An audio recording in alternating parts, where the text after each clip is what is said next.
علیہ وآلہ وبارک وسلم نبیا و رسولا اما بعد فاعوذ باللہ من الشیطان الرجیم بسم اللہ الرحمن الرحیم یوم تبیض وجوہ وتسود وجوہ آمنت باللہ صدق اللہ العظیم ان اللہ وملائکتہ یصلون علی النبی یا ایھا الذین آمنوا صلوا علیہ وسلموا تسلیما۔ درود پاک پڑھے۔ الصلاۃ والسلام علیک یا سیدی یا رسول اللہ، الصلاۃ والسلام علیک یا سیدی یا حبیب اللہ، الصلاۃ والسلام علیک یا سیدی یا رحمۃ للعالمین وعلی آلک واصحابک یا سیدی یا خاتم النبیین۔ رب ذوالجلال کے فضل اور خالق کائنات کی دی ہوئی توفیق سے ہم سب کو نماز فجر باجماعت پڑھنے کا موقع ملا۔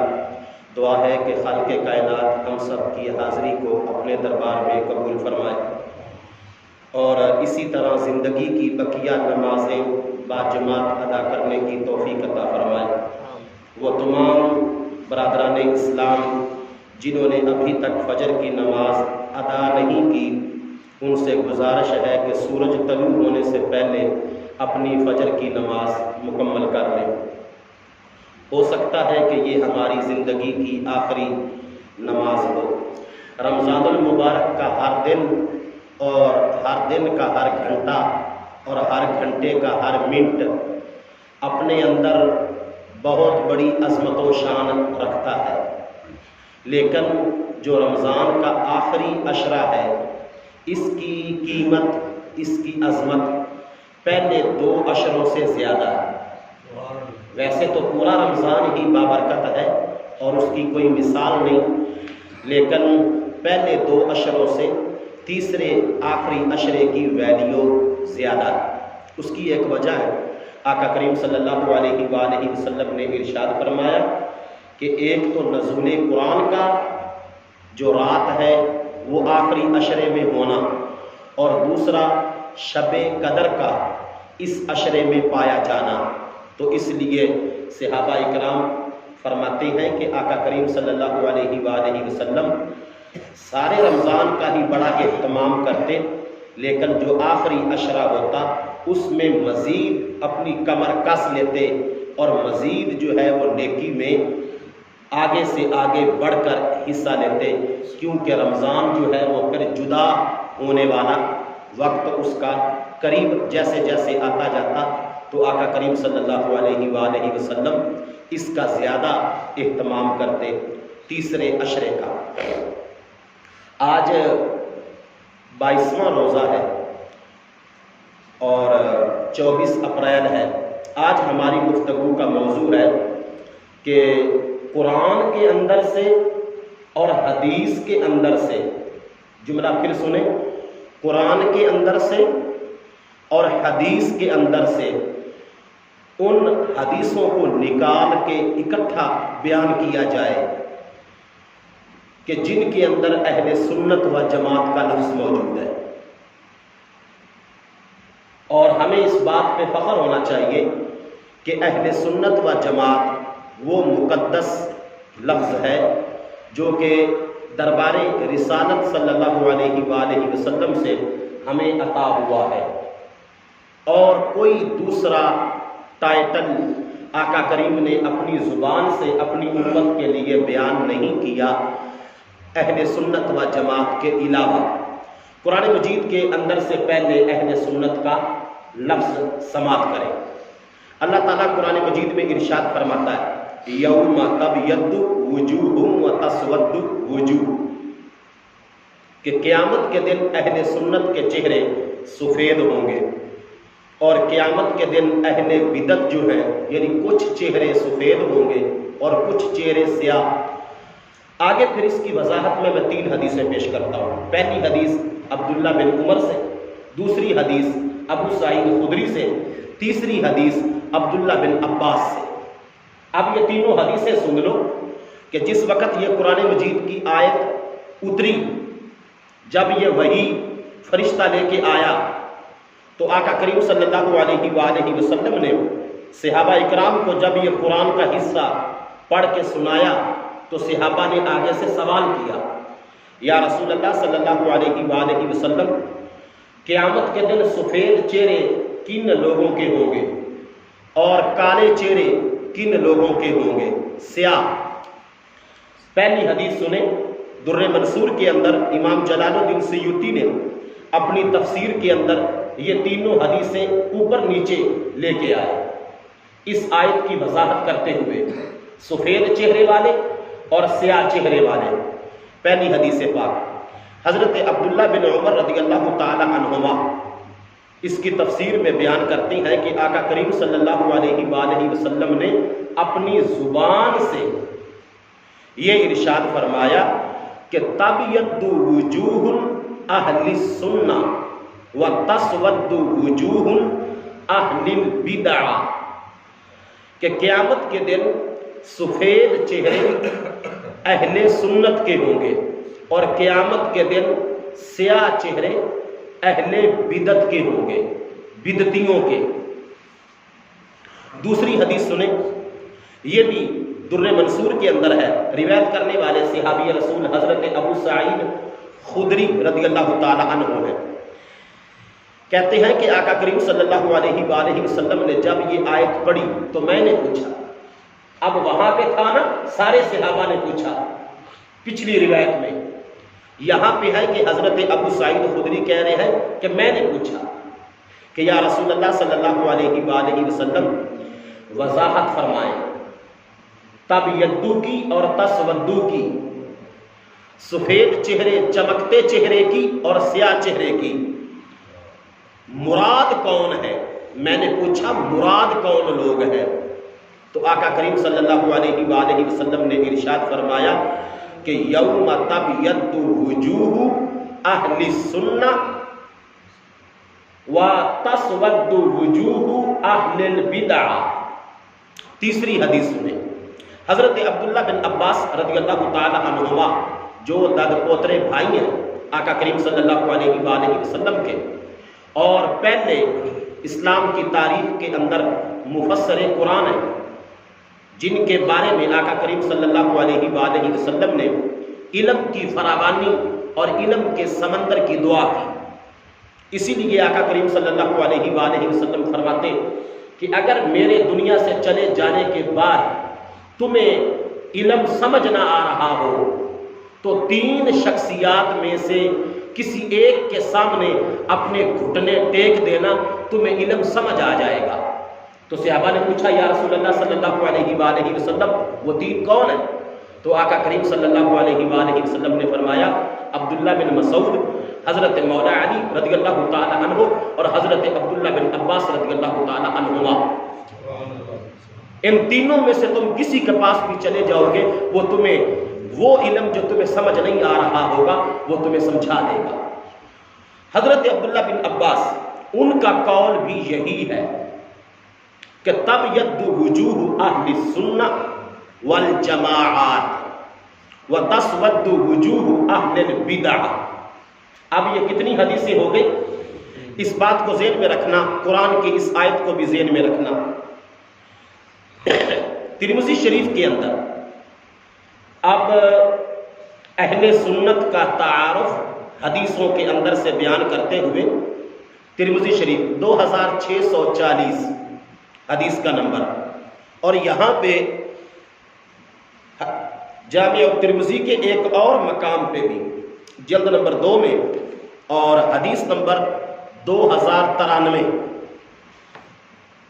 وہاں پہ بھی آقا کریم صلی اللہ علیہ وآلہ وسلم کا ایک فرمان موجود ہے کہ جس کی وضاحت جو ہے آگے جا کے حضرت امام علی مقام حضرت امام حسین نے بیان فرمائی۔ حدیث سنیں، ان اللہ لا یجمع امتی، بے شک میری امت کبھی بھی اکٹھی نہیں ہوگی، میری امت کبھی بھی اکٹھی نہیں ہوگی، میری امت کا اجتماع نہیں ہوگا، میری امت جمع نہیں ہوگی۔ او قال امت محمد صلی اللہ علیہ وسلم علی دلالہ، میری امت جمع نہیں ہوگی کس پر؟ دلالہ پر، یعنی کہ گمراہی پر۔ میری امت کبھی بھی گمراہی پر جمع نہیں ہوگی۔ وَيَدُ اللَّهِ مَعَ الْجَمَاعَةِ وَمَنْ شَرَّ إِلَى النَّارِ، اور جماعت پر اللہ کا ہاتھ ہوتا ہے۔ یہاں پہ صرف جو حدیث نمبر 2093 ہے نا جامع الترمذی کی، یہاں پر اہل سنت کا ذکر نہیں ہے، یاد رکھیں، یہاں پر صرف جماعت کا ذکر ہے۔ کس کا ذکر ہے؟ جماعت کا، کہ گمراہی پر میری امت اکٹھی نہیں ہوگی۔ وَيَدُ اللَّهِ مَعَ الْجَمَاعَةِ، جماعت پر اللہ کا ہاتھ ہے۔ وَمَنْ شَرَّ إِلَى النَّارِ، جو بندہ بھی جماعت سے علیحدہ ہوگا وہ جہنم کی طرف جائے گا۔ وہ کدھر جائے گا؟ اب یہاں پہ ترمذی شریف کی حدیث میں لفظ جماعت ہے، اہل سنت نہیں ہے۔ تو یہاں پر جو لفظ جماعت ہے اسی ترمذی شریف کی 2093 سے آگے 500-600 حدیثوں کے بعد حدیث نمبر 2640 اپنی وضاحت بھی کرتی ہے اور اس حدیث کی وضاحت بھی کرتی ہے کہ وہاں پر لفظ جماعت سے مراد کوئی دوسری جماعت نہیں ہے، اگر مراد ہے تو فقط اہل سنت و جماعت ہی مراد ہے۔ وہ کیا حدیث ہے جو 2640 ہے؟ ایک ہی کتاب کے اندر، اسی ترمذی کے اندر یہ والی حدیث جو میں نے آپ کو پڑھ کے سنائی 2093 والی، اسی کتاب کے اندر آگے چل کے حدیث نمبر 2640 کو سنیں تو آپ کو پچھلی حدیث کی بھی سمجھ آ جائے گی۔ اور اعتراض جو ذہن میں پیدا ہوتا ہے کہ جماعت کا ذکر تو ہے، اہل سنت کا ذکر تو نہیں ہے، تو جماعت کے آگے کوئی بھی لفظ لگایا جا سکتا ہے اور اس جماعت سے کوئی دوسری جماعت مراد لی جا سکتی ہے، کوئی نیا فرقہ کھڑا کیا جا سکتا ہے، اور امت کے اندر اس حدیث کو بنیاد بنا کے لفظ جماعت کے اندر سے اپنا ذاتی مقصد نکالا جا سکتا تھا۔ لیکن اگلی حدیث نے آ کے پچھلی کی بھی وضاحت کر دی اور اپنی بھی کر دی کہ کوئی اور مطلب نہ نکالنا، جماعت کا کوئی اپنا ذاتی مفاد بیان نہ کرنا، بلکہ فرمان رسول کا بالکل واضح یہی مطلب ہے کہ جس جماعت کو حضور اپنی زبان سے بیان فرما رہے ہیں، جس پر اللہ کا ہاتھ ہے، جس سے علیحدگی جہنم کی طرف لے کے جاتی ہے، اس سے مراد اور کوئی جماعت نہیں ہے۔ اگر مراد ہے تو فقط اہل سنت و جماعت مراد ہے۔ اب وہ حدیث سنیں جو کوٹ کرتی ہے، جو وضاحت کرتی ہے، جو ایکسپلین کرتی ہے پچھلی کو بھی اور اپنے آپ کو بھی۔ الفاظ سنیں، آقا کریم صلی اللہ علیہ وآلہ وسلم کا یہ فرمان، باب ما جاء فی افتراق هذه الامہ، کہ امت محمدی میں فرقہ واریت کیسے بنے گی، یہ پورا امام ترمذی نے ایک باب قائم کیا اور اس کے نیچے روایت لے کے آئے۔ روایت کرنے والے حضرت عبداللہ بن عمر ہے اور دوسری جگہ پہ حضرت ابو ہریرہ ہے، دو راوی۔ جو میں بیان کر رہا ہوں یہ حضرت ابو ہریرہ سے بیان کر رہا ہوں۔ آقا کریم نے فرمایا تفرقت الیہود، یہودیوں کے فرقے بن گئے، علی 71 کتنے فرقے بن گئے؟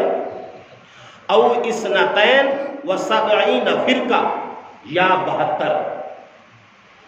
پھر آقا کریم صلی اللہ علیہ وآلہ وسلم نے فرمایا وَالنَّصَارَى مِثْلَ ذَلِكَ، اور اسی طرح عیسائیوں کے فرقے بن گئے، یہودیوں کے فرقے بن گئے 71 یا 72، اور اسی طرح عیسائیوں کے بھی فرقے بن گئے۔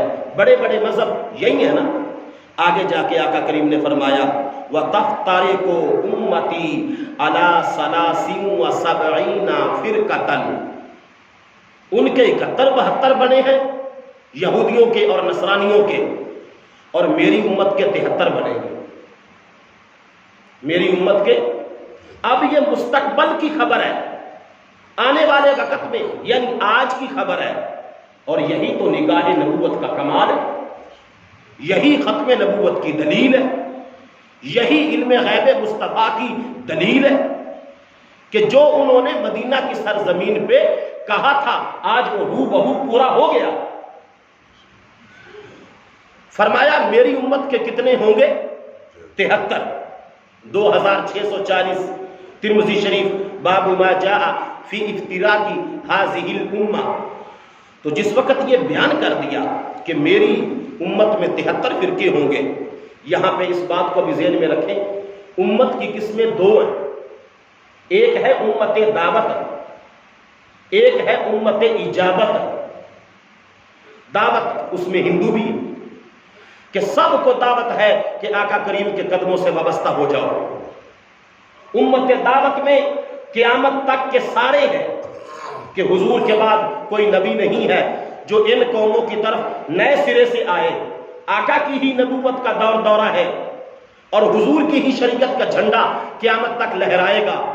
اس لیے امت دعوت میں قیامت تک جتنے بے ایمان ہیں، جتنے یورپی ہیں، جتنے امریکی ہیں، جتنے یہودی عیسائی ہیں، ان سب کو دعوت اسلام ہے، سب کو دعوت قرآن ہے، سب کو دعوت فرمان مصطفیٰ ہے کہ آ جاؤ، دامن کرم سے وابستہ ہو جاؤ اور نجات حاصل کر لو۔ ہم امت دعوت نہیں ہیں، ہم نے تو کلمہ پڑھ لیا، ہم ہیں امت اجابت، یعنی کہ جنہوں نے قبول کر لیا۔ یہ نکاح میں کہتے ہیں نا ایجاب و قبول، تو ہم نے تو ایجاب کر لیا، ہم تو دعوے دار ہیں کہ ہم آقا کے غلام ہیں، امتی ہیں، تو ہمارا تعلق امت دعوت سے نہیں ہے۔ یہ بات میں اس لیے بیان کر رہا ہوں، کچھ لوگ اس حدیث کے پس منظر کو بیان کرتے ہوئے کہتے ہیں نہیں، آقا کریم نے اپنی امت کے فرقوں کی بات نہیں کی تھی، وہ تو پچھلے جو قومیں تھیں ان کے فرقوں کی بات تھی۔ تو یاد رکھیں، پچھلی قوموں کی بات نہیں ہو رہی، بات امتی ہے، میری امت۔ تو میری امت میں پچھلی قومیں کہاں سے آ گئی؟ جب میرا میری میرے ہے، ایک چیز کی نسبت حضور اپنی ذات کی طرف کر رہے ہیں تو مراد بعد والے لوگ ہیں، پہلے والے نہیں ہیں۔ سمجھ آ گئی؟ اچھا، تو جس وقت آقا کریم نے یہ خبر دے دی تو اس وقت حضور پاک نے فرمایا کہ 73 بنیں گے، کلہم فی النار، کلہم فی النار، اور آگے جا کے فرمایا الا ملۃ واحدہ،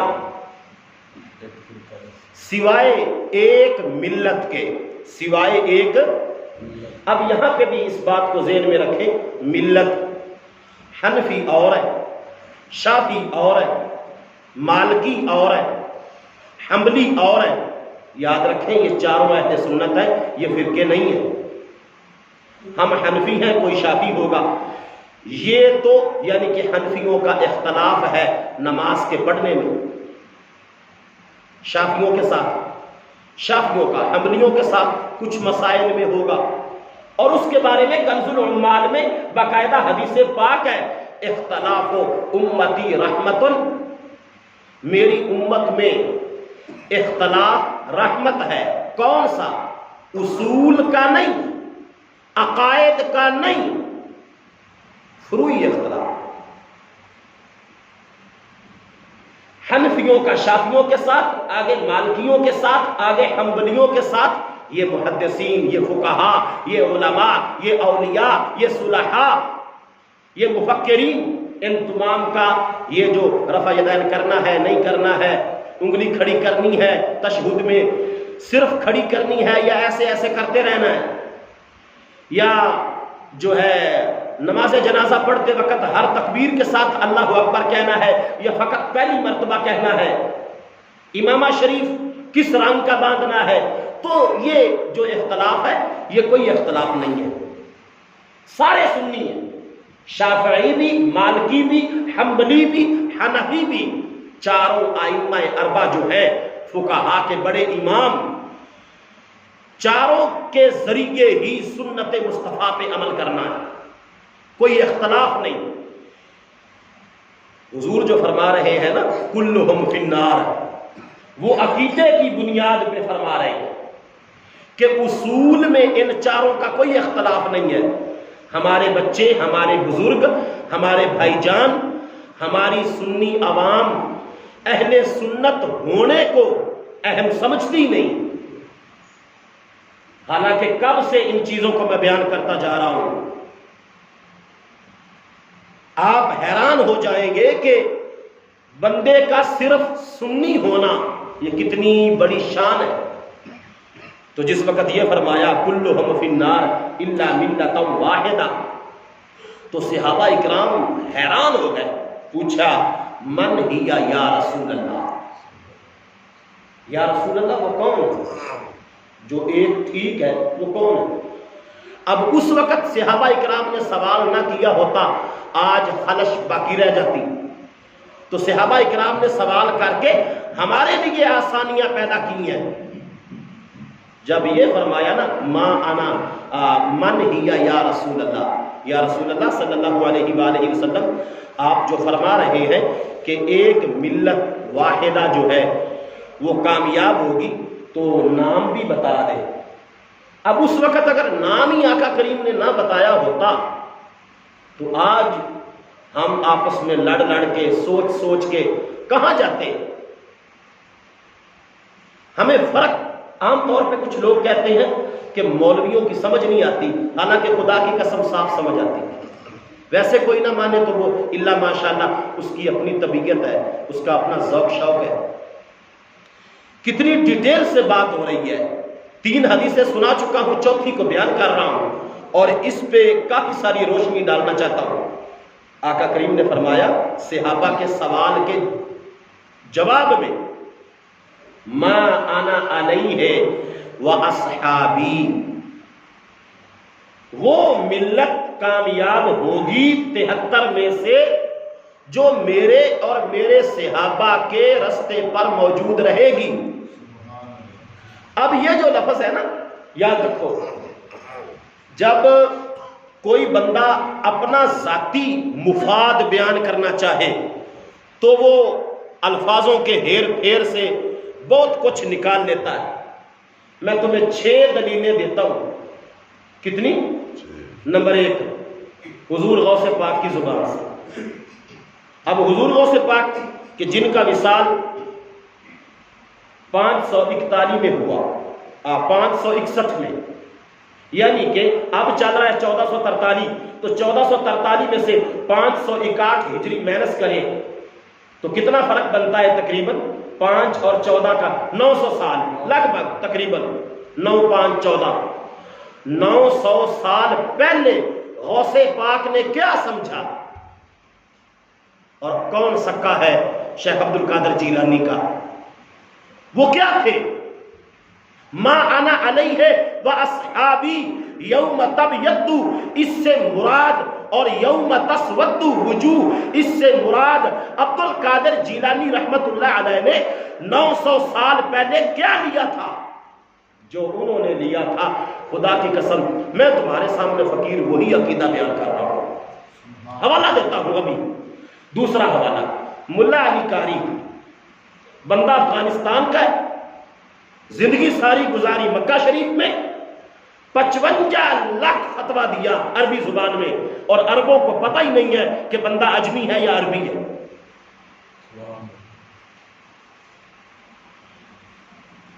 یہ جنہوں نے مشکاۃ شریف کی شرح لکھی، بہت بڑے احناف کے امام ہیں، اور فن کیا ہے کہ حنفی ہو کے شافیوں کے علم میں غوطہ لگا کے مسئلہ حنفیوں والا بیان کرتے ہیں۔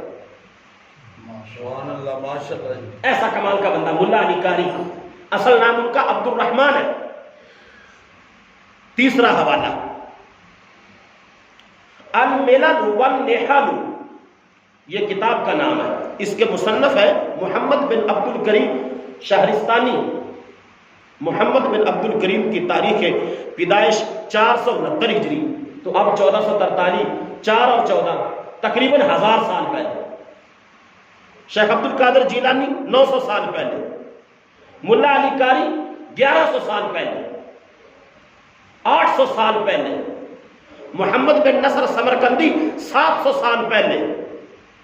اب یہ 6 حوالے سن لو کہ تب یدو چمکتا چہرہ قیامت کے دن، پہلے تو وہ 3 حدیثیں میں سنا چکا ہوں۔ عبداللہ بن عمر کی روایت کی ہوئی، ابو سعید خدری کی روایت کی ہوئی اور عبداللہ بن عباس کی روایت کی ہوئی.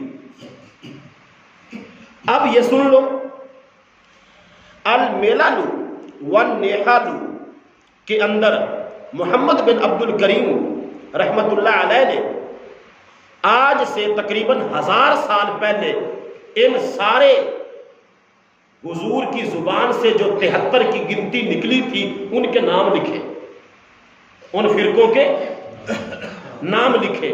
میں بتا چکا ہوں آپ کو مختلف جگہوں پہ کہ سبائیہ پہلے نکلے، خارجیہ کے 6 فرقے نکلے، قدریہ نکلیا، یہ چیزیں میں آپ کو بیان کر چکا ہوں. اچھا، انہوں نے سرچ کی، نتیجے پہ پہنچے، کہتے ہیں سنیں کہ وہ جو حدیث ہے 2640 کہ کامیاب کون ہے.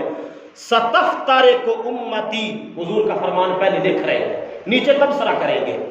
ستفترق امتی علی 73 فرقہ، 73 فرقے جو حضور پاک نے فرمایا ان قریب میری امت 73 فرقوں میں بٹ جائے گی. الناجیۃ منہا واحدہ، نجات پانے والی ان میں سے، اگلی بات سنیں، والباقون ہلاکا، اور باقی ہلاک ہو جائیں گے. ومن الناجیہ، ناجیہ کون ہے یا رسول اللہ صلی اللہ علیہ وآلہ وسلم بیان فرما دے ناجیہ کون سی جماعت ہے. اس کے اندر کیا تھا؟ جماعت تھا. ید اللہ مع الجماعہ، اس جماعت کی میں نے آپ کو گزارش کی تھی، اس کی وضاحت آگے آ جائے گی کہ اس جماعت سے مراد کوئی دوسری جماعت مراد نہیں ہے. کیا مراد ہے؟ سنیں، یا رسول اللہ بیان فرما دے جماعت سے کیا مراد ہے. تو حضور فرمانے لگے اہل السنت والجماعہ. اب 3 حدیثیں اور ایک یہ، کتنی ہو گئی؟ 4. تو صحابہ نے دوسرا سوال کیا، ایک تو یہ نا کہ ومن الناجیہ، نجات پانے والی کون سی جماعت ہے، تو حضور نے جواب دے دیا اہل سنت و جماعت کا. صحابہ پھر بولے، عرض کرنے لگے قیلا وما السنت والجماعہ، سنت کیا ہے، جماعت کیا ہے؟ سنت کیا ہے، جماعت کیا ہے؟ تو آقا کریم نے فرمایا کہ آنا علیہ و اصحابی، اس جملے میں آنا ذات مصطفیٰ کی پیروی سنت ہے، اصحابی صحابہ کی پیروی جماعت کی پیروی. سنتی والجماعہ، سنت سے مراد اللہ کے حبیب کی سنت، اور جماعت سے مراد جماعت صحابہ. تو لفظ 2 ہے، ما آنا علیہ وا جدا کرتا ہے، آنا علیحدہ، اصحابی علیحدہ. آنا سے مراد ذات رسول اللہ ہے اور ان کا طریقہ ہے، اور ان کا طریقہ سنت کہلاتا ہے. اور اصحابی سے مراد جماعت صحابہ ہے جو کہ کامیاب ہے، جو کہ سوال کر کے جواب لے رہی ہے. تو پتہ چلا جو لفظ آقا کریم نے صحابہ اکرام کی جماعت پہ بولا تھا، اسی لفظ کو آج اللہ کے فضل سے ہم اپنے لیے استعمال کر رہے ہیں، اور اسی لفظ کو صحابہ اکرام نے استعمال کیا. اور الملل والنحل کے اندر محمد بن عبد الکریم رحمت اللہ علیہ نے آج سے 1000 سال پہلے اسی لفظ کو استعمال کیا جس لفظ کو استعمال کیا تھا آقا کریم نے صحابہ اکرام کے لیے. حوالہ نمبر 2، امام نصر بن محمد رحمت اللہ علیہ سمرقندی، ان کی کتاب تنبیہ الغافلین، یہ بہت بڑے احناف کے امام ہیں، بہت بڑے. جب ان کا وصال ہوا تھا 1 مہینہ لوگوں نے اپنی دکانیں بند رکھی تھی، تو حاکم وقت نے کہا اتنا افسوس اچھا نہیں ہوتا، اپنا کاروبار کرو. اور یہ کہتے تھے، یہ امام نصر بن محمد سمرقندی ان کا قول تھا کہ جب سے میں نے ہوش سنبھالا ہے میں نے اتنا بھی گناہ نہیں کیا جتنا کہ ایک جانور پانی میں منہ مارتے ہوئے کرتا ہے. اس قدر پاک بندہ تھا، اتنا بڑا ولی تھا. تنبیہ الغافلین ان کی کتاب ہے، صفحہ نمبر 319 پہ اسی حدیث کی وضاحت کرتے ہوئے جماعت کیا ہے، اہل سنت کون ہے، 73 فرقوں میں ناجیہ کون ہے؟ آج ہمارے کچھ بچے کہتے ہیں ہوا سماکم المسلمین، سارے مسلمان ہیں۔ یہ بات ٹھیک ہے، میں وہ بتا چکا ہوں، انٹرنیشنل سطح پہ ہمارا تعارف مسلمان ہے، اور اسلام کی چھتری کے نیچے ہمارا تعارف اہل سنت و جماعت ہے۔ محمد بن نصر سمرقندی رحمۃ اللہ علیہ تارکت بنو اسرائیل علی 71 فرقہ، 71 فرقے بن گئے بنی اسرائیل کے۔ چلتے چلتے آگے چلتے ہیں، بات کو کلوز کرتے ہیں۔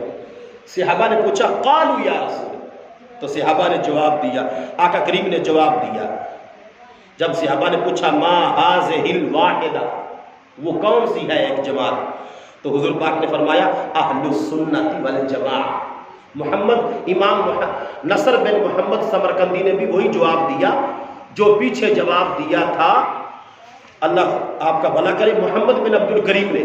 اور اب آگے حضور غوث پاک کی سنو، غنیت الطالبین، حضور غوث پاک کی جو کتاب ہے اس میں شیخ عبد القادر جیلانی محبوب سبحانی اسی حدیث کی وضاحت کرتے ہوئے اور اپنے بارے میں بتاتے ہوئے کہ میں کون ہوں، کہ کسی کو کوئی شک نہ رہ جائے، کوئی مجھے رفع یدین کرنے کی وجہ سے اپنی طرف کھینچ کے نہ لے جائے، اتنی زیادتی نہ کوئی میرے ساتھ کرے کہ ویسے میرے نام سے چڑ ہو اور رفع یدین کے معاملے میں عبد القادر کو کھینچ کے اپنی طرف جو ہے وہ کوئی لے جائے۔ تو حضور غوث پاک نے فوری جواب دیا تاکہ کل کو پتہ تو چل سکے کہ غوث پاک کے ساتھ پیار کرنے والے کون ہیں، غوث پاک کو ماننے والے کون ہیں، اور یہ بھی پتہ چل سکے کہ رفع یدین کرنے سے غوث پاک کسی دوسرے لوگوں کے نہیں ہو گئے، وہ ہیں تو فقط اہل سنت و جماعت ہے۔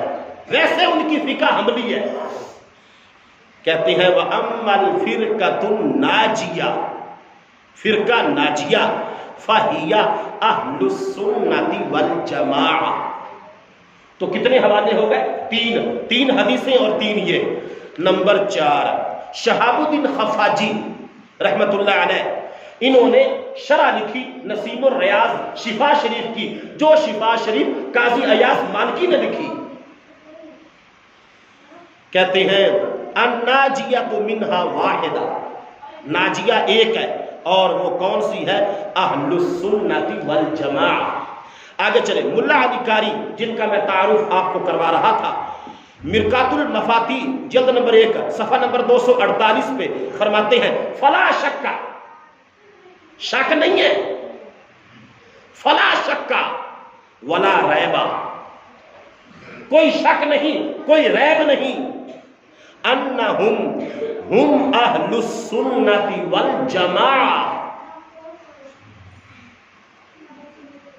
جو ایک جماعت نجات پانے والی ہے، کوئی شک نہیں، اس کا نام اہل سنت و جماعت ہے۔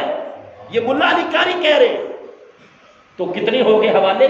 4 اور 3 7۔ اب آگے 8واں سنیں۔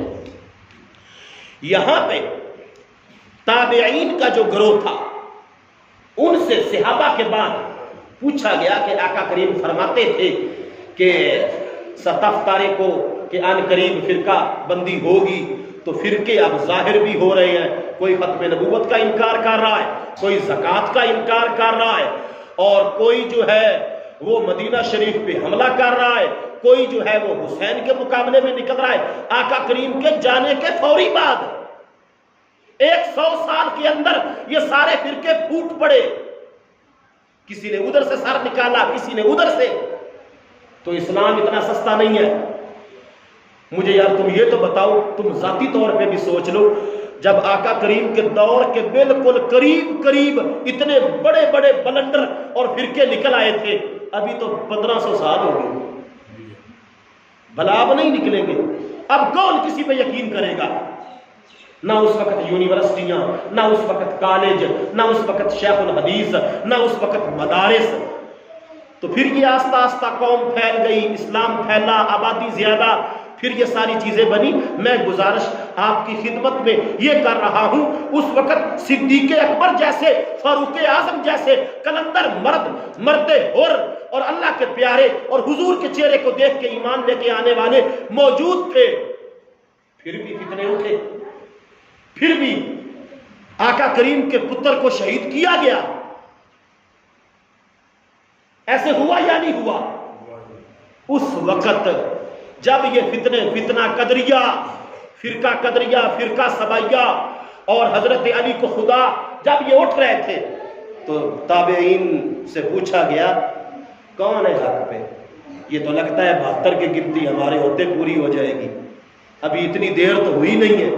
آقا کریم یہی تو کہتے تھے 73 ہے 72، گیٹ آؤٹ، فارغ ہو، اور ایک جو، تو ہمیں تو لگتا ہے کہ یہ گنتی ابھی پوری ہو جائے گی. تو کہنے لگے یاد نہیں آپ کو، تابعین نے جواب دیا کہ ہم نے وابستہ رہنا ہے اہل سنت و جماعت کے ساتھ.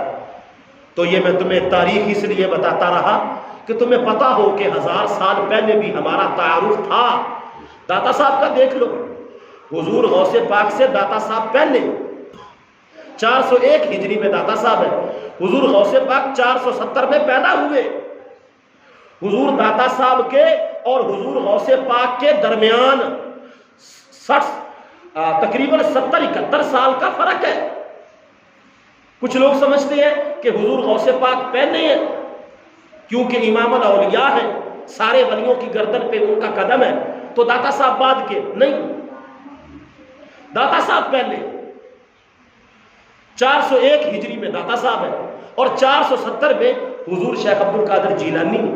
اس وقت بھی ان ولیوں کے ذہنوں میں اور جس نظریے پر یہ قائم تھے، داتا صاحب جیسے، خواجہ صاحب جیسے، بابا فرید جیسے، نور محمد مہاروی جیسے، شاہ سلمان توسوی جیسے، صحابہ اکرام کے بعد تابعین، امام اعظم ابو حنیفہ، امام شافعی، امام مالک، احمد بن حنبل، اتنے بڑے بڑے فقہا جس آگے نظریے کی ترویج کرتے رہے، تبلیغ کرتے رہے، جس جماعت کی طرف لوگوں کو اکٹھا کرتے رہے، جس جنت کے راستے کی طرف بلاتے رہے، اس جنت کے راستے کو اہل سنت و جماعت کہا جاتا ہے. آج اتنا اس لیے میں نے موضوع کا نام رکھا. ویسے اس موضوع کو میں پہلے بھی بیان کر چکا ہوں، لیکن یہ دلائل میں نے نہیں دیے تھے. ہاں ہم سنی ہیں، کیوں ہم کترائے کسی مجلس میں بیٹھے ہوئے؟ ہماری کمر کے پیچھے سپورٹ کتنی ہے؟ یہ تو چلو میں نے 7 حدیثیں پڑھ کے سنا دی، 8 اور 3 قرآن کی تفسیر کے حوالے دے دیے. تو اس کا مطلب بنتا ہے کہ یار صدیوں پہلے جو لکھ لکھا ہوتا رہا، جو پڑھ پڑھا ہوتا رہا، اس میں جن لوگوں کو کامیاب کہا گیا حضور کے غلاموں میں سے، تو وہ تو اہل سنت و جماعت.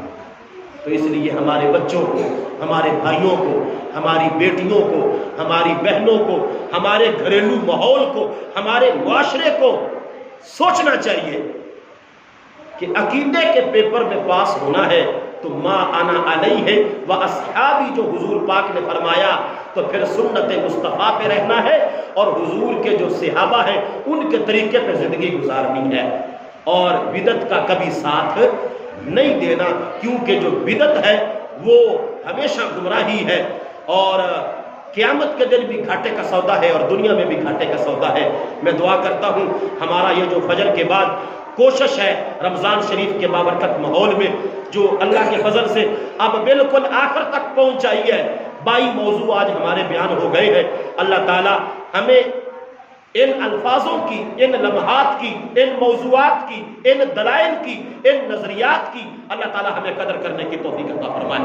آمین. وآخر دعوانا ان الحمد للہ رب العالمین.